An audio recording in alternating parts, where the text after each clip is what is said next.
বুধে vote দ্বিতীয় দফার নির্বাচন কমিশনের কাছে চ্যালেঞ্জ অবাধ ও শান্তিপূর্ণ ভোট করানো।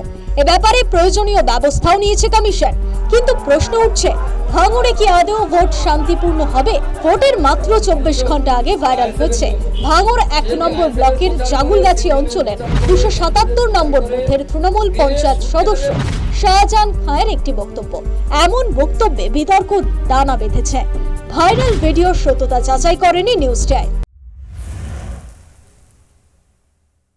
সেটা কমিটির লোক হোক, সাধারণ মানুষ হোক, আর আইএসএফ এর লোক হোক, সে যদি আইএসএফ এর প্রচার করে, সিপিএম এর প্রচার করে, কংগ্রেসের প্রচার করে, মেরে সুদকে দেবে, মাথা ব্যথা ফেটকে দেবে, হসপিটাল, নার্সিংহোম, ডাক্তার, মেডিকেল সব সওগাত মোল্লাতে দেবে, কোনো চাপ লওয়ার দরকার নেই।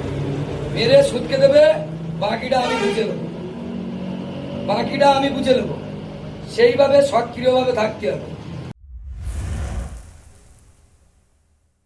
ভোটের 24 ঘন্টা আগে তৃণমূল পঞ্চায়েত সদস্যর ভাইরাল ভিডিও সামনে আসায় ভোট কতটা শান্তিপূর্ণ হবে সেই প্রশ্ন নতুন করে প্রাসঙ্গিক হয়ে উঠছে। প্রশ্ন উঠছে, ভোটের ভাঙড়ে কি ফের হিংসার চেনা ছবি? ভোটের ভাঙড় কি পরিণত হবে ভয়ের ভাঙড়ে?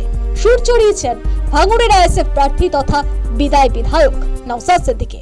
এতটা সাহস পাচ্ছে কোথা থেকে? শওকত মোল্লা সাহেব সাহস দিচ্ছে, সেই জন্য পাচ্ছে। আর এই 2-1টা ভাইরাল হয়ে গেছে বলে আপনারা জানতে পারছেন।